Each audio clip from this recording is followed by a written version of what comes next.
The Spirit of the living God inspire us with thoughts and wisdom, we may seek your thoughts and have your vision and put into action what you put on our heart.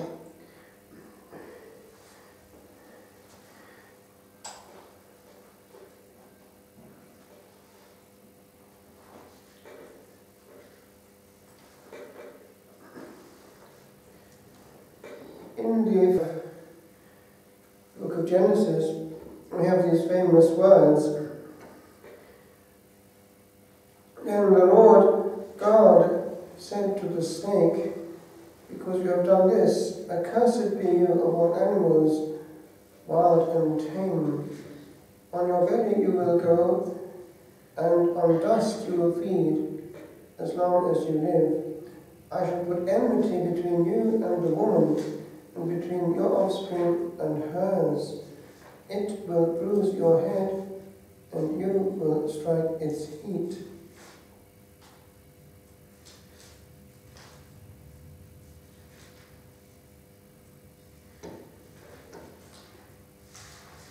The church has seen in this some inkling as regards to the battle that would be ahead over the centuries.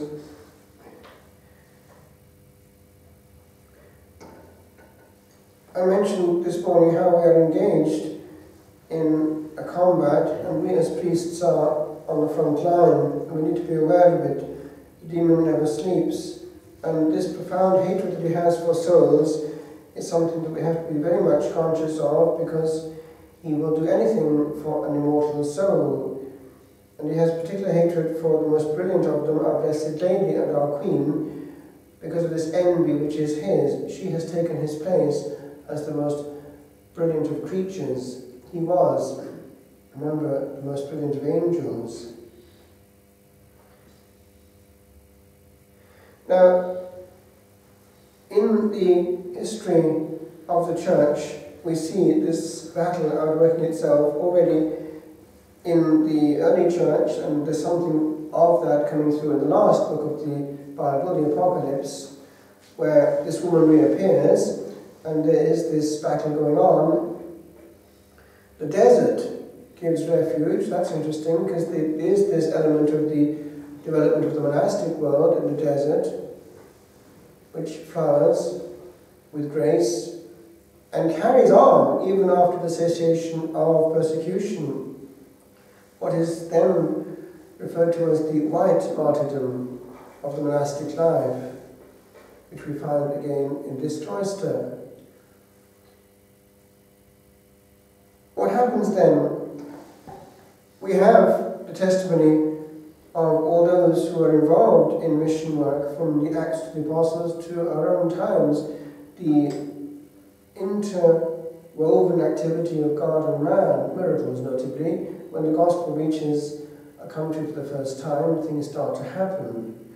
And actually, they're still happening. One can pick things up quite a lot. There are things going on. If one looks at some of the testimonies around on YouTube, for instance, one finds very moving ones of multiplication of not only food, but actually clothing in very poor situations. But it's the same God. So the missionaries had this experience that when human beings are short, God steps in. Well, minor forms of that will happen also in our life. You will experience that probably many times, how in inverted commas, accidentally you find yourself at a certain place at a certain time. You were meant to be there. It wasn't at all an accident.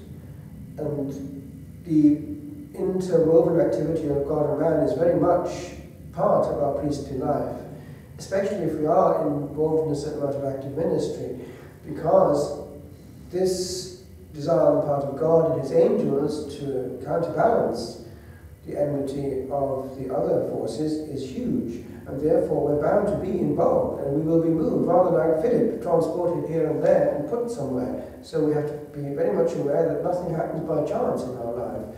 And every soul that comes to us, God has sent that soul. So we respect Jesus in this person, and that's the only one that counts at that point. Everything else can wait. By the way, we must be careful of the invasion of privacy with regard to having our mobile phone in the way, because that can be a great nuisance in ministry. We have to know how to handle these beings.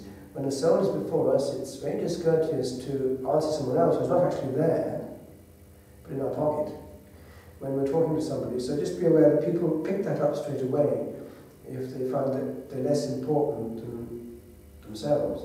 It happens a lot, actually. So just be aware that we have to have quality time here on earth, and that's one of the enemies that we have to fight with. But then what happens? In the early centuries of Christianity, we see a huge thrust of conquest. We have, first of all, the spreading towards both the south of the Mediterranean basin and the extreme west, where we live. But already the south is important. I mentioned already the fact that Egypt was very much graced early on. Then we have also North Africa, using actually the Latin language. We have great authors coming from there, Tertullian, Cyprian, Augustine. And then what? Something goes wrong. 600 years after the Incarnation, it would seem that something not just human raises its head to attack the work of grace and therefore the salvation of man in precisely the African bloc, the Arabian bloc to be precise, but it's still that part of the world which is soon to have an effect on that huge body of Christianity which was in North Africa. And already, unfortunately, Christianity had been weakened by the Donaticism in North Africa, so that when it came to the attack of Islam, it was not able to resist. So the great wealth that came from the likes of Augustine of Hippo was cast aside, essentially by the sword. So just to be aware that there's more going on than meets the eye. We know what happened when the only person really who had the courage to open his mouth and say something about it, Pope Benedict, how things reacted against him. It was in Regensburg when he had this lecture on the development of the thought of man and made an important point, quoting an author of the time, a writer who pointed out that there had been a change in the pattern of conquest of thought. At one point in history, it was when physical force took the place of mental force. And it was, therefore, the beginning of another pattern in the conquest of souls. So that is actually something to be aware of, because the fruit of it is, in practice, that by coercion, not by the power of word and miracle and also charity, which is a huge magnet, but other forces, there is then this direct attack on the work of Trinitarian grace on this planet.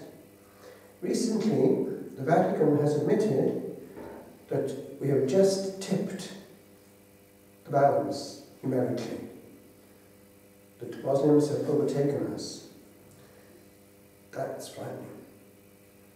So, here we see outworking itself, not just invisibly, but visibly, force against the gentleness of the gospel.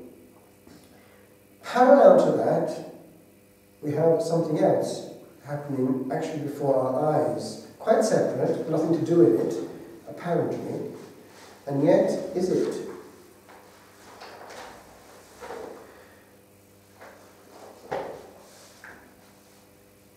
On February the 16th, 2008, His Eminence Cardinal Caffarra, Archbishop Emeritus of Bologna, after a Mass celebrated at the tomb of St. Pio Pietrelcina, granted an interview to the Tele Radio Padre Pio.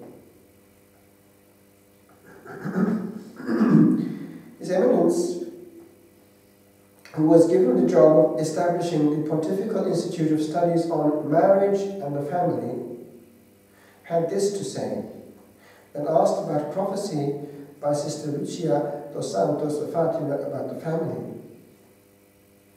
At the start of this work entrusted to me by the servant of God, John Paul II, I wrote to Sister Lucia of Fatima through her bishop, as I couldn't do so directly. Unexplainably, however, since I didn't expect an answer, seeing that I had only asked for prayers, I received a very long letter with her signature, now in the Institute's archives.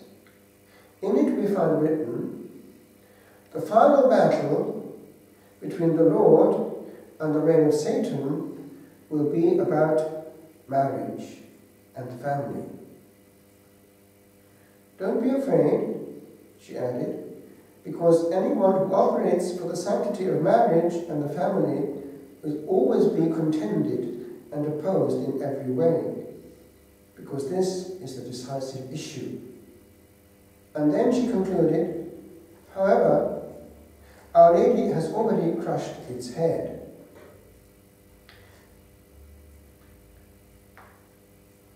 Talking also to John Paul II, you felt too that this was the crux, as it touches the very pillar of creation, the truth of the relationship between man and woman among the generations. If the founding pillar is touched, the entire building collapses. And we see this now because we are at this point and we know it.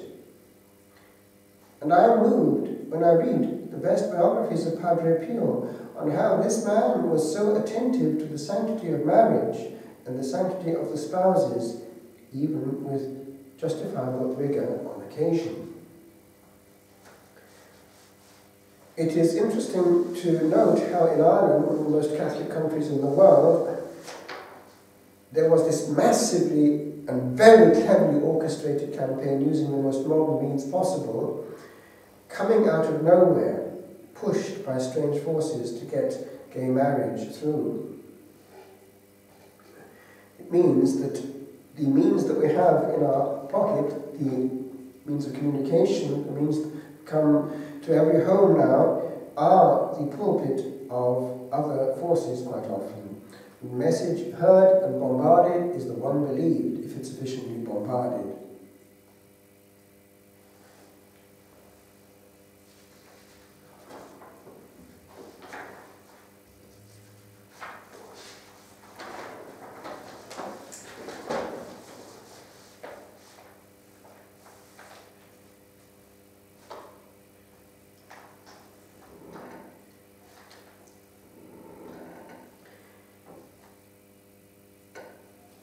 I was quite surprised to see the result of the vote in my own country with regard to getting out of the European Union.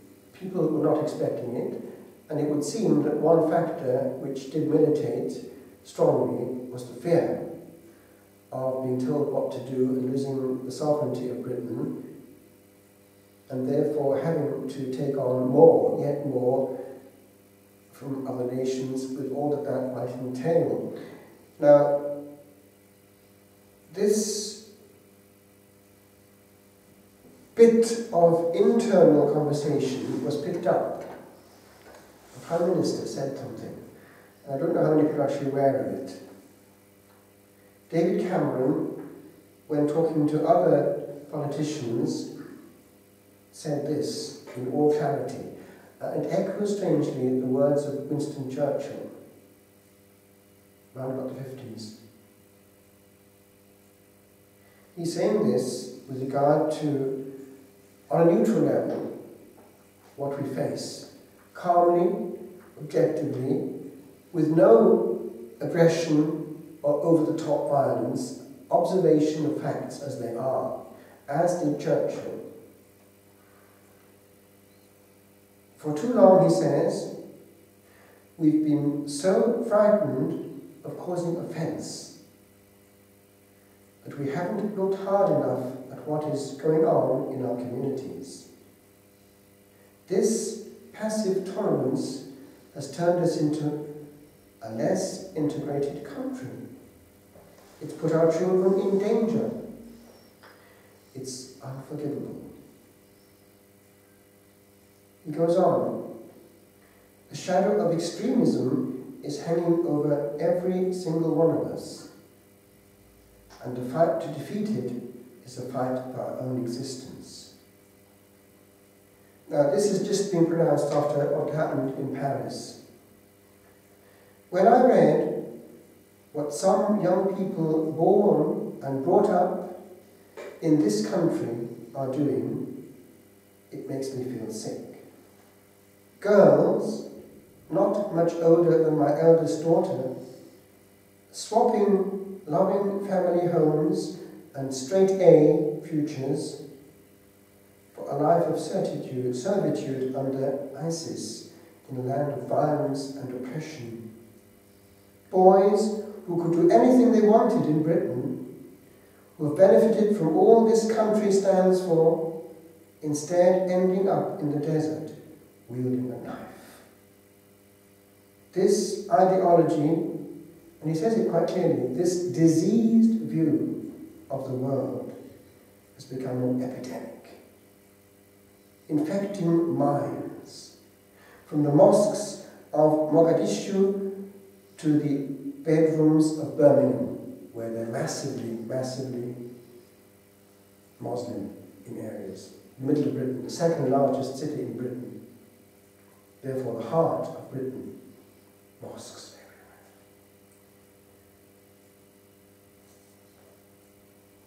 everywhere. It is not good enough to say simply that Islam is a religion of peace, and then to deny any connection between the religion of Islam and the extremists. Why? Because these extremists are self-identifying as Muslims.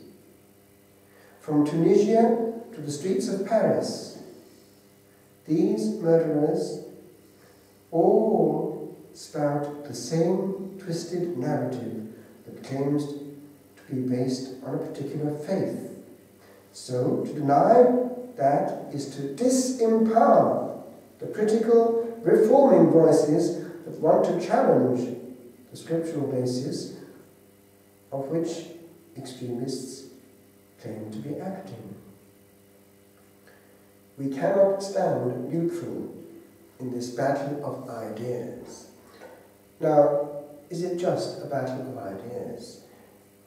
If numerically, because of the weapon that these have, what they refer to as victory through the womb of their women, children essentially, male children, if now they are that strong simply by being there and growing there, we need to be aware that this is also possibly something not just human.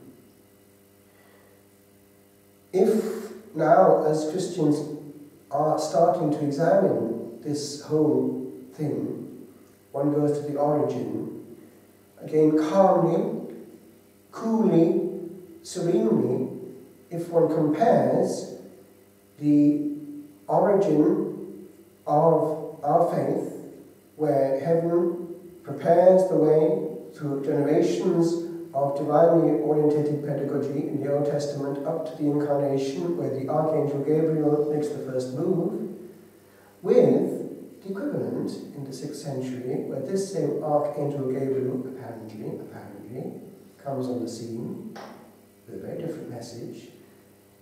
And if one sees how in the place of miracle, Christian charity, preaching, and clear interventions from on high, this gives the place to essentially obligation to convert or else, by the 100, by the 1,000, eventually by the million, then one sees why. When one tries to dialogue with people from a different culture, it cannot be done. If one tries to dialogue in our terms with the canons of logic and reason with people from this block, they cannot do it. They can only raise their voice, deflect the issues and questions to something else, keep on talking, keep on talking. They cannot actually face calmly, logically, and with a free mind the origins of their faith. So the rest is bound to follow. Churchill pointed out that it was rather like a blight which settled upon civilization. The culture is damaged. Compare the work ethos in Christian lands with that in other lands, and one sees the difference. All this to say, in the heart of Europe, here where we are, this is our scene. There are two battles, even before our eyes. One, the faith, therefore the Christian faith versus another very strong faith, and the other, the family, which precisely is crumbling against the power of this polygamous society, which is able to produce a very large number of children for every male. And we just don't do a thing. We need to be careful, therefore, that there is more going on before our eyes than actually we realize. Cardinal Sarah summed it up very powerfully, as these African cardinals can. He's quite intelligent. He says things well, and he sees things clearly. And he has these few words to say, which I quote. He is the head member for the divine worship, isn't he? So he has some clout. A theological discernment enables us to see in our time two unexpected threats, almost like two apocalyptic beasts, located on opposite poles. On the one hand, the idolatry of Western freedom. So that's interesting, the idolatry of Western freedom. On the other, Islamic fundamentalism. So here we are, atheistic secularism versus religious fanaticism. To use a slogan, we find ourselves between gender ideology and ISIS. Islamic massacres and libertarian demands regularly contend for the front page of the newspapers. From these two radicalizations arise the two major threats to the family.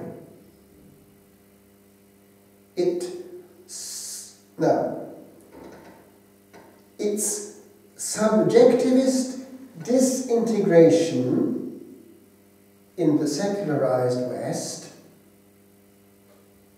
through quick and easy divorce, abortion, same-sex unions, euthanasia, etc.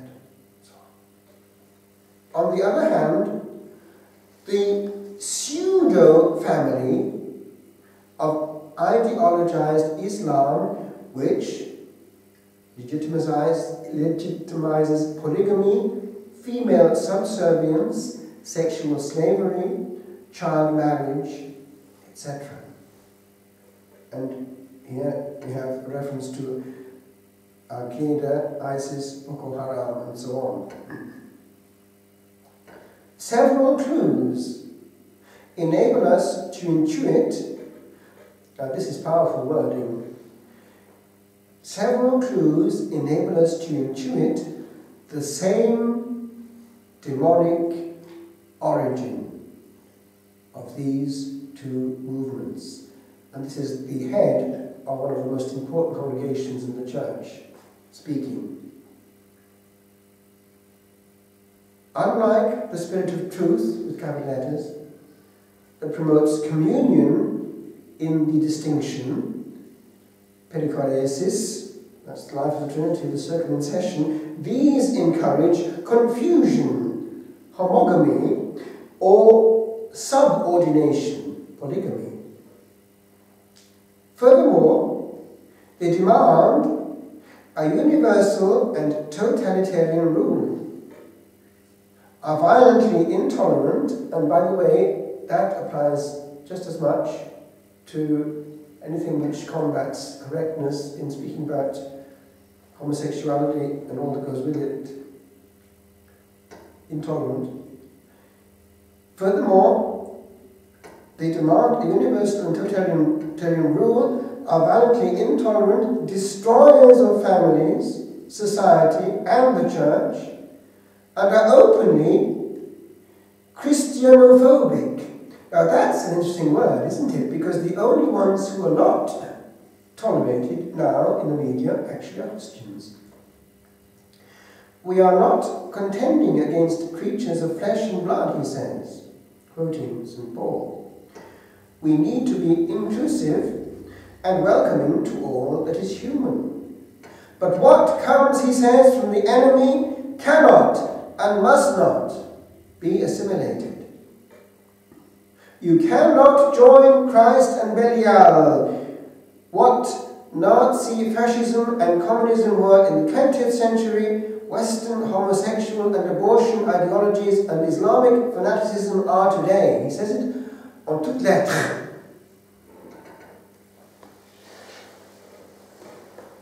I'll just conclude with something else he says. I feel wounded in my heart as a bishop in witnessing such incomprehension of the Church's definitive teaching on the part of my brother priests. I cannot allow myself to imagine as the cause of such confusion anything but the insufficiency of the formation of my confrères. Insofar as I am responsible for the discipline of the sacraments in the whole Latin Church, I am bound in conscience to recall that Christ has established the Creator's original plan, what we just started off with. He made them male and female.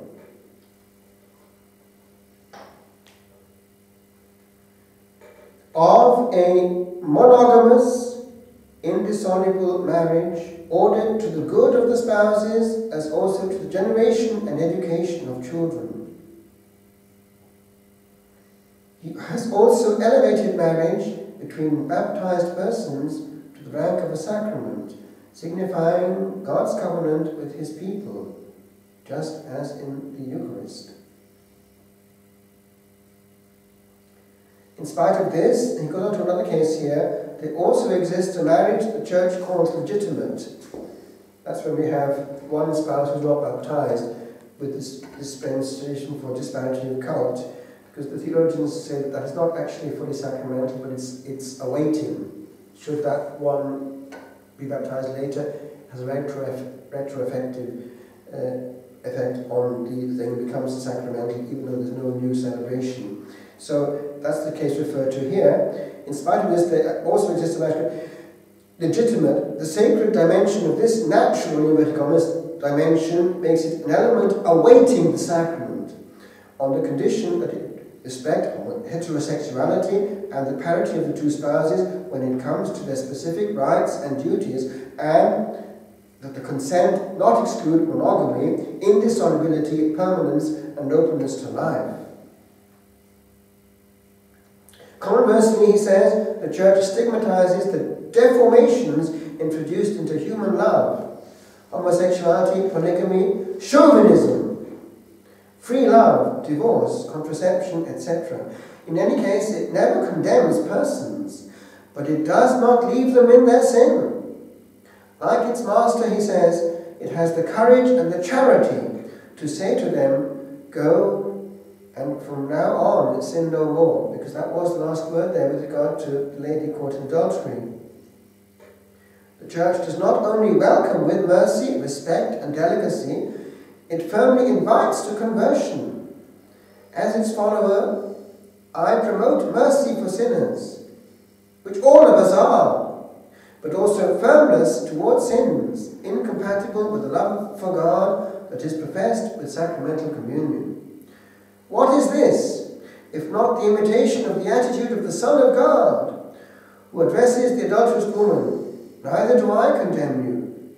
Go, and from now on sin no more.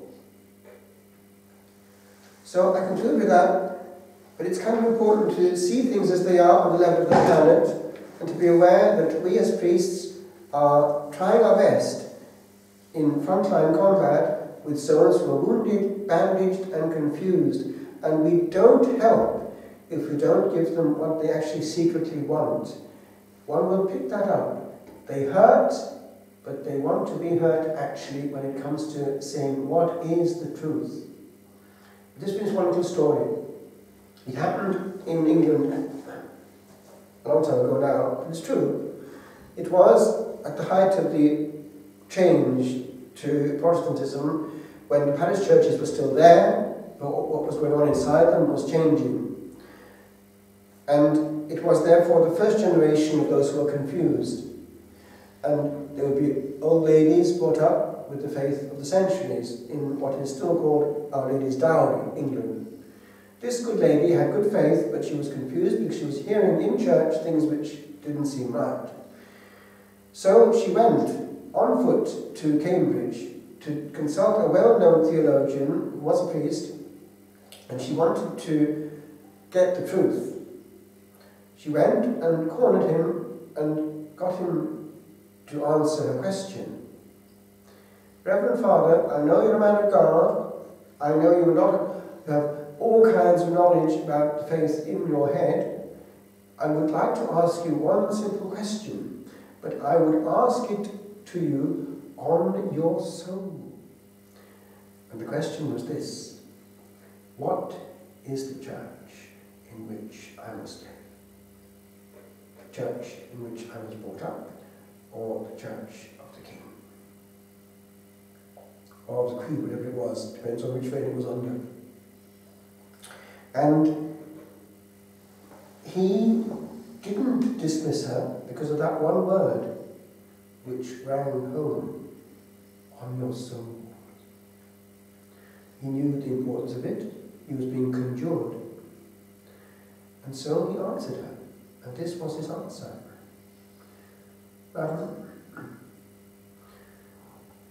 Because you asked me upon my soul, I will tell you. Because of the grave inconveniences of this period in which we live, the church in which you must live is the church of the King. But the church in which you must die is that of Rome. And with that he turned and went away. A few weeks later, he was going to visit the head of that church, the Archbishop of Canterbury, in Lambeth Palace, because he was a great theologian. He walked down the corridor and suddenly dropped to the ground. He knew, but he never spoke. In time, all got his act together. He didn't have his insurance policy.